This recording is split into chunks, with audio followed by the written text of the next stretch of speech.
Sekjen Federasi Sepak Bola Belanda KNVB, Guus de Jong, memberi peringatan keras terhadap timnas Indonesia lantaran banyak pemainnya yang pilih gabung skuad Garuda.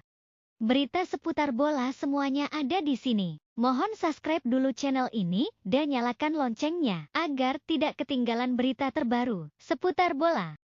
Sejumlah pemain keturunan Belanda dalam beberapa waktu terakhir lebih memilih untuk memenuhi panggilan timnas Indonesia ketimbang negara kelahirannya. Terbaru Miss Hilgers dan Eliane Reijnders tidak lama lagi akan menjalani sumpah sebagai warga negara Indonesia dan bisa memperkuat timnas Indonesia.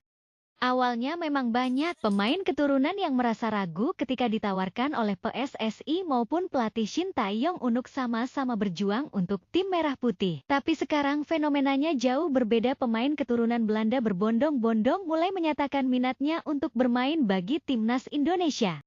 Situasi tersebut tidak terlepas dari performa impresif skuad Shin Tae-yong dalam beberapa waktu terakhir di level internasional. Salah satunya kualifikasi Piala Dunia 2026. Di luar dugaan timnas Indonesia yang kini telah diperkuat, sejumlah pemain keturunan termasuk Maarten Paes sukses menahan imbang tim langganan Piala Dunia Arab Saudi dan Australia. Bukan cuma itu, timnas Indonesia mampu melampaui Australia dan Cina dalam hal peringkat di papan klasemen grup C, babak ketiga kualifikasi Piala Dunia 2026. Sontak saja pencapaian memukau timnas Indonesia tersebut membuat pemain keturunan Belanda lainnya kini mulai berpikir jika skuad Garuda bisa menjadi opsi alternatif untuk mereka. Para pemain tersebut bahkan dengan senang hati bisa membantu perjuangan timnas Indonesia yang ingin mewujudkan mimpi untuk mentas di putaran final Piala Dunia. Baru-baru ini, kabar gembira datang bagi timnas Indonesia karena dua pemain asal Belanda Miss Hilgers dan Eliane Reijnders akan segera bergabung.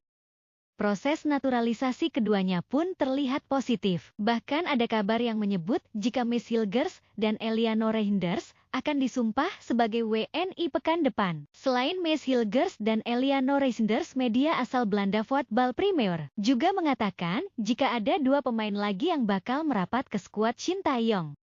Namun jauh sebelum pertemuan dengan Erick Thohir, Guus de Jong pernah memberikan peringatan keras terhadap timnas Indonesia yang mulai banyak memanfaatkan pemain asal Belanda. Kan tetapi entah berkat kepiawaian lobi Ketua Umum PSSI, Erick Thohir, Sekjen KNVB pun tak keberatan dengan program timnas Indonesia yang banyak datangkan talenta potensial dari Belanda. Mereka adalah Mauro Zylstra dan Jairo Riedewald, menjadi kandidat terkuat sebagai pemain timnas Indonesia di waktu mendatang. Kendati demikian, masifnya arus para pemain Belanda yang memilih gabung ke timnas Indonesia mulai menuai sorotan dari Sekjen KNVB yakni Guus de Jong. Ya tentu itu hal bagus, tapi jangan banyak-banyak gunakan pemain asal Belanda, kata de Jong beberapa waktu lalu. Akan tetapi apabila melihat dari situasi yang ada sekarang, banyaknya pemain keturunan Belanda memilih bela timnas Indonesia, tampaknya tidak mempengaruhi stabilitas skuad oranye.